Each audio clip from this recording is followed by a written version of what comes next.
நம்ம வாழ்க்கையில எப்படி கலந்துருக்கு அதை பத்தி தான் நாங்க என்ன பண்ண போறோம். தனித்தனியா பேச போறது இல்லை, ஒன்னாவே உங்க கூட பேசி அப்படியே ஒரு கலந்துரையாடல் மாதிரி நம்ம எல்லாமே இன்னைக்கு எல்லாருமே நம்ம பேச போறோம். ஓகேங்களா? ரெடியா? ரெடியா? அப்ப என்ன டாபிக்கா இருக்கலாம்? எல்லாருமே சேர்ந்து கலந்துரையாட போறோம்னா ஆன்மீகத்தை வந்து நம்ம கலக்க போறோம். எப்படி கலக்கலாம்? க்ளூலாம் நிறைய கொடுத்துட்டோம் நாங்க. சொல்லு கவிதா, சொல்லுமா சத்தமா. பட்டிமன்றம் மாதிரி தான். ஓகே, அது என்ன தலைப்பா இருக்கும்? குடும்பம். Okay okay, super super. ஆன்மீகத்துல வந்து okay, very good, super. Okay okay, அழகா சொல்லியிருக்காங்க. குடும்பம் சொல்லியிருக்காங்க, பட்டிமன்றம் மாதிரி நீங்க பேச போறீங்கன்னு சொல்லியிருக்காங்க. ஸோ எல்லாருமே நம்ம வந்து பேச்சாளர்கள் தான். நீங்க சொல்றதை வச்சுதான் நாங்க இன்னைக்கு உங்க கூட பேச போறோமே. என்னன்னு பாத்தீங்கன்னா, நம்ம சாமி இருக்காங்க இல்லையா, எல்லாருக்குமே எல்லாம் கடவுள் வந்து என்ன, நமக்கு மேல ஒரு சக்தி இருக்காங்க. அந்த சக்தியை வந்து நமக்கு விருப்பப்பட்ட பெயர்ல, நமக்கு விருப்பப்பட்ட வடிவத்தில் நம்ம வந்து ஒரு பெரிய ஸ்தானத்துல வச்சு அவங்க சொல்ற மாதிரி நடக்கிறோம். ஸோ அந்த ஆன்மீகம் வந்து நம்ம வாழ்க்கையில, ஆன்மீகன்றது தனியாக ஒரு இது கிடையாது, அது தனியாக பின்பற்றி தனியாக நடக்கணும் கிடையாது. நம்ம குடும்பத்தோட, நம்ம வாழ்க்கையோடு ஒன்றி போன ஒன்று, அதாவது நம்ம உறவுகளோடு ஒன்றி போன ஒன்று ஆன்மீகமும் உறவுகளும். அந்த ஆன்மீகத்தால் உறவுகள் எப்படி பலப்படுதுன்றதை வந்து நம்ம எல்லாரும் கண்டிப்பாக தெரிஞ்சிக்கக்கூடிய இது. அதை பற்றி தான் நம்ம தீபா சுகுமார் அவர்கள் வந்து தெளிவாக சொல்ல போகிறாங்க. அது மட்டும் ஆன்மீகம் வந்து இல்லை இருக்கட்டும். ஆன்மீகம் வந்து நம்ம கடவுள் பக்தி, மூட நம்பிக்கை அப்படியெல்லாம் நிறைய கருத்துக்கள் நிலவிக்கிட்டே இருக்குது. ஆனால் ஆன்மீகம் வந்து கட்டாய அறிவியல் சம்மந்தப்பட்டது. அறிவியலோட ஒன்றியது தான் ஆன்மீகமும். ஒவ்வொரு ஆன்மீக செயலுக்கு பின்னாலும் ஒரு அறிவியல் தத்துவம் இருக்குது கண்டிப்பாக. அதை பற்றி தான் நான் சொல்ல போகிறேன். இப்போ வந்து உறவுகள், ஆன்மீகம் எல்லாமே இருக்கு. நம்மளுடைய கண் கண்ட தெய்வம், கண்ணுக்கு எதிரில் இருக்கக்கூடிய தெய்வம் யாரு? பெற்றோர்கள், அப்பா அம்மா. அவங்க தான் வந்து முதல் இல்லையா?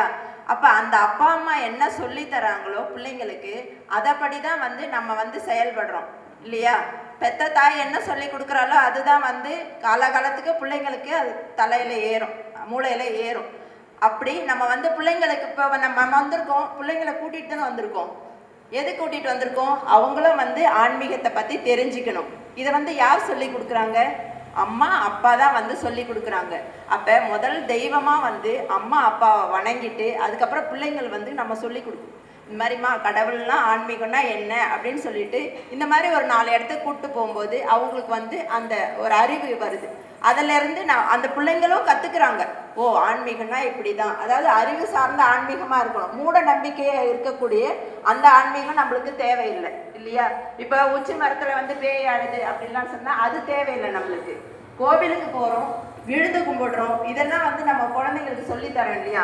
இதெல்லாம் தேவைதான். அதாவது பெரியவங்களை பார்த்தா நம்ம வணங்கணும் அப்படின்றத வந்து ஒரு ஆசிரியர் சொல்லி கொடுக்குறாங்க. ஒரு ஆசிரியர் வந்து அவங்களுக்கு சொல்லி கொடுக்குற ஆசிரியர் பார்த்தா என்ன செய்வார்? வணக்கம் சார் அப்படின்னு சொல்லுவார். இப்போ வந்து ஒரு சின்ன கதை ஒன்று சொல்கிறேன். ஒரு அரசர் ஒரு நாட்டில் இருக்காங்க. அந்த அரசர் வந்து, அரசர்னா எல்லாரும் விட பெரியவர் தானே அரசர்னா, இல்லையா? ஆமாம் தானே? அரசர்னா நாட்டுடைய பெரியவர் தானே. அவர் வந்து உட்காண்ட்ருக்காரு, அரசவையில் உட்காண்ட்ருக்காரு. ஒரு முனிவர் வராரு. வந்த உடனே அந்த அரசர் ஏஞ்சி என்ன செய்கிறாருன்னா, அந்த முனிவர் காலில் விழுந்து வணங்குறாரு. முனிவருக்கு ஆசீர்வாதம் வாங்குறார்.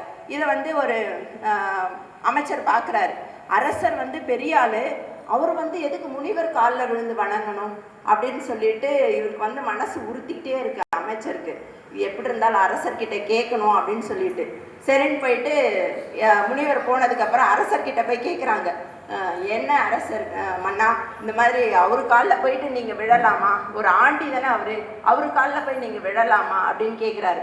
அப்போ வந்து அவர் அரசர் சொல்கிறாரு, நீ வந்து உனக்கு ஒரு டெஸ்ட் வைக்கிறேன், நீ போயிட்டு இதை செஞ்சுட்டு வா அப்படின்னு சொல்லிட்டு ஒரு ஆடு தலை, அப்புறம் வந்து மனுஷன் தலை, அதுக்கப்புறம் வந்து மாட்டு தலை 3 எடுத்துகிட்டு வாங்க, எடுத்துகிட்டு வந்து என்கிட்ட காட்டுங்க அப்படின்றாங்க. அதே மாதிரி இவனும் போயிட்டு எங்கேயோ ஆடு பிடிச்சி ஏதோ தலை எடுத்துகிட்டு வந்துட்டான். மாடு அதே மாதிரி கிடச்சிருச்சு.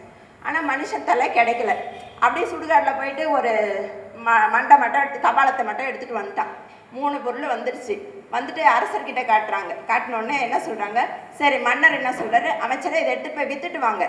வித்துட்டு வந்துட்டு சொல்லுங்க அப்படின்னு சொல்கிறாங்க. போகிறாரு, சந்தையில் கூவி கூவி பார்க்குறாரு. கூவி பார்த்தா ஆட்டு தலை மட்டும் சேல்ஸ் ஆயிடுச்சு.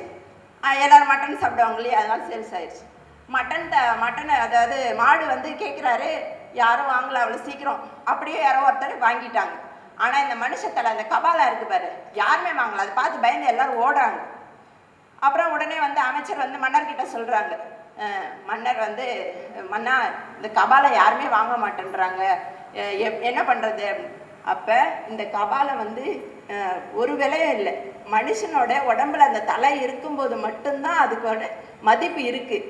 நம்ம செத்துட்டோம்னா இந்த தலைக்கான மதிப்பே கிடையாது. அந்த மதிப்பில்லாத தலை ஒரு பெரியவங்களை பார்த்தா வணங்கணும், வணங்காமல் இருக்கக்கூடாது அப்படின்னு சொல்கிறாங்க.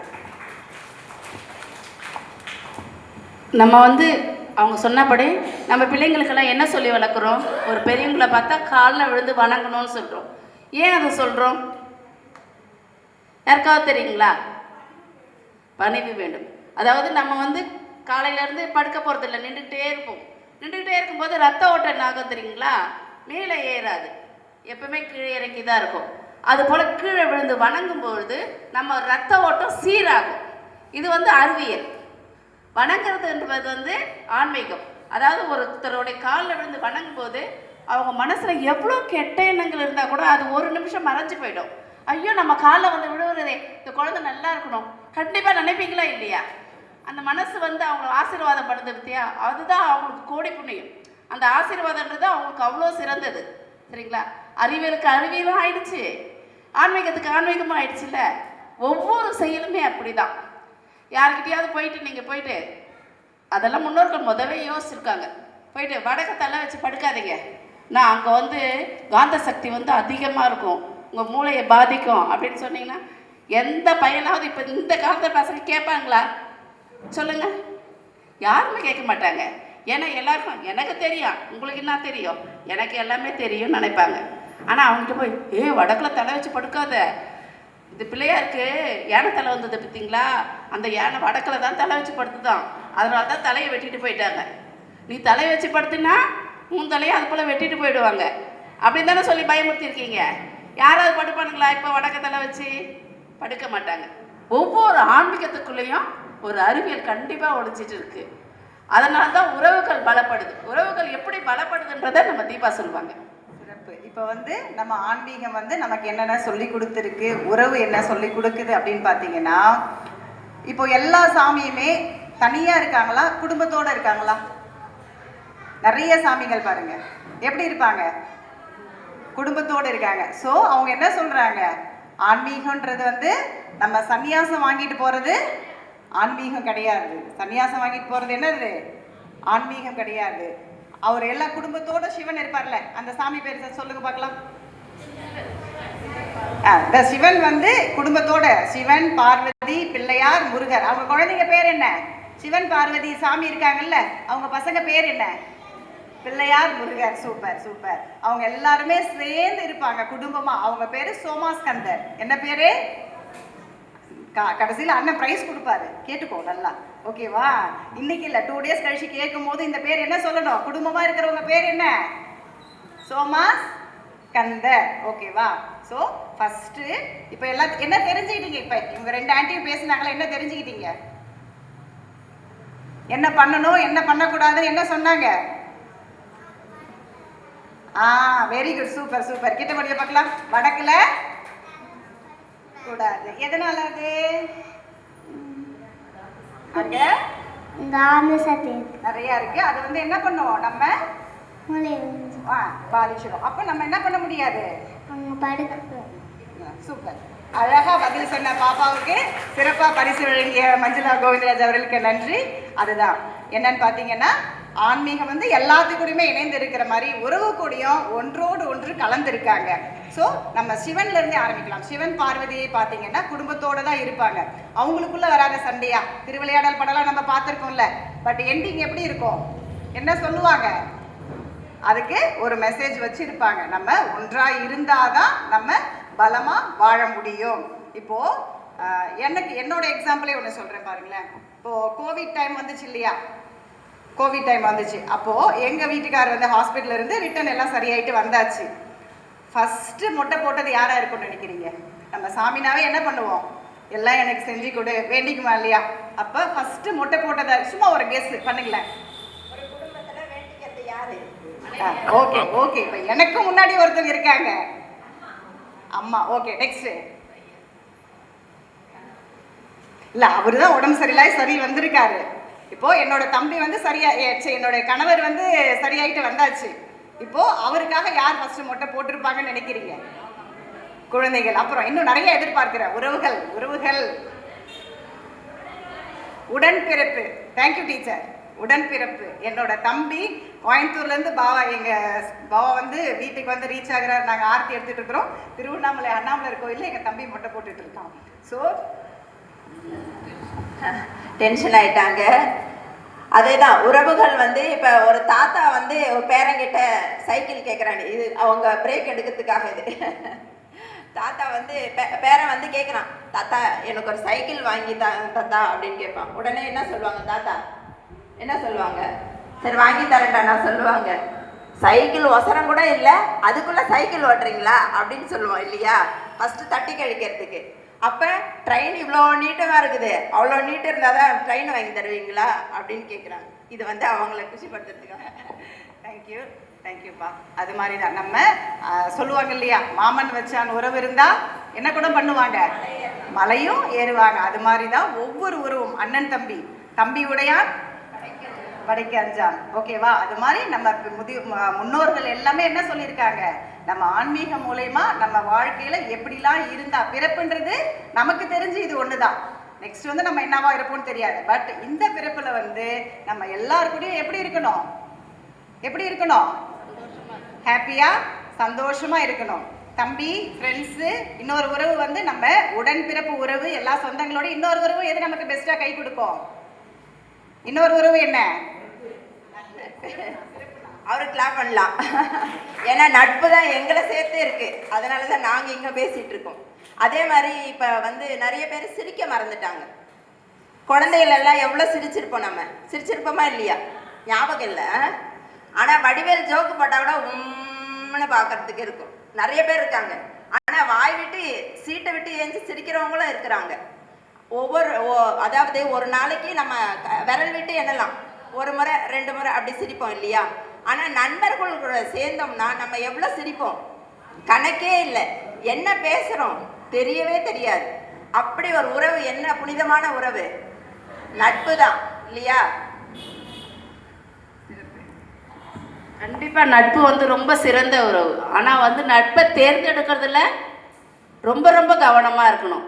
அதே நட்பு தவறா போயிட்டாலும் அவங்க வாழ்க்கையே முடிஞ்சுதான். அதனால நட்பை வந்து தேர்ந்தெடுக்கும் போது ரொம்ப யோசிச்சு கவனமா செயல்படுங்க. அது மட்டும்தான். நம்ம ஒரு கோவிலுக்கு போறோம், ஒரு கோவிலுக்குள்ள நுழைஞ்ச உடனே ஃபர்ஸ்ட் என்ன பண்ணுவோம்? அங்க மணி தொங்கும், மணியை வந்து டக்குன்னு அடிச்சுட்டு போவோம். அது வந்து ஒரு டிங்குன்னு ஒரு சத்தம் கேட்கும். அது ஏன் கட்டியிருக்காங்க? வாசல்லையே மணி கட்டி அடிக்க சொல்லியிருக்காங்க தெரியுங்களா? நம்ம போகும்போது எண்ணங்கள், நமக்கு 1000 எண்ணங்கள் இருக்கும். ஒவ்வொருத்தருக்கும் 1000 பிரச்சனைகள். யாருக்குமே பிரச்சனை இல்லை. யாராவது ஒருத்தருக்கு எனக்கு பிரச்சனையே இல்லைப்பான்னு யாராவது சொல்லுங்க பார்க்கலாம், கை தூக்குங்க பார்க்கலாம். பிரச்சனை இல்லாத மனுஷன் நம்ம யாருமே கிடையாது. எல்லாருக்குமே பிரச்சனைகள். இப்போ நம்ம தீபா சொன்னா போல சிவன் பார்வதி கடவுள், நம்மளுடைய முதல் கடவுள் அவங்க தான். ஆனால் அவங்களுக்கு பிரச்சனை இல்லாத இருந்திருக்காங்களா? பிரச்சனையோடு தான் இருந்திருக்காங்க. பிரச்சனை இல்லாத யாருமே கிடையாது. பிரச்சனை இருந்தால் தான் வாழ்க்கையை எதிர்கொள்ள முடியும். அந்த பிரச்சனைகள் குழப்பங்களோட தான் நம்ம கோவிலுக்கு போகிறோம். அந்த மணி அடிக்கும்போது மணி சத்தம் என்ன ஆகுமா? நம்ம பிரச்சனைகள்லாம் கலைஞ்சிடுமா?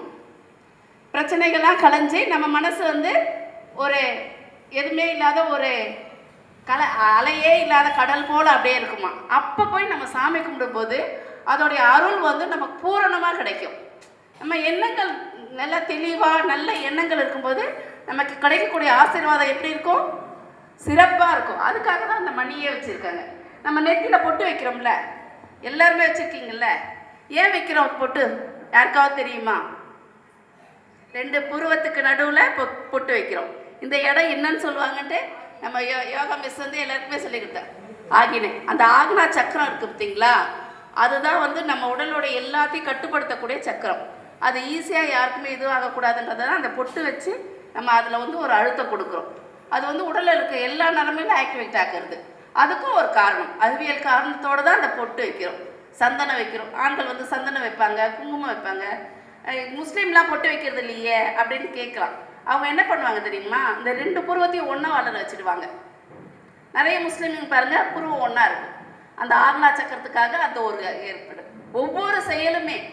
ஒவ்வொரு செயலுமே அறிவியலோட கலந்து தான் இருக்கும். ஒரு கோவில் கட்டுறாங்கன்னா ஒரு இடத்த சூஸ் பண்ணி, நம்ம வீடு கட்டுறோம்ல, ஒரு இடம் வாங்குறோம், எத்தனை ஸ்கொயர் ஃபீட் இருக்குன்னு பார்க்குறோம், எந்த மூலைன்னு பார்த்து அழகாக வீடு கட்டிடுறோம். ஆனால் ஒரு கோவில் அது போல் கட்ட முடியாது. அந்த கோவிலுக்குன்னு ஒரு தனிப்பட்ட ஒரு இது இருக்கும். அந்த சாங்கியத்தோடு பார்த்து அந்த கோவிலை இடம் கட்டுறாங்க. ஏன்னா அதோடைய அந்த ஈர்ப்பு சக்தி வந்து நமக்கு அமைதியை கொடுக்கும். அந்த ஒரு நமக்கு எவ்வளோ கஷ்டமாக இருந்தாலும் கோவிலுக்கு போய் கொஞ்ச நேரம் உட்காந்துனாவே மனசு தெளிவாகுதா இல்லையா? அதுக்காக தான் அந்த கோவிலுக்கு போகணுன்றது. கோயிலுக்கு போனாவே எண்ணெய் அலைகள் வந்து சீர்படும்.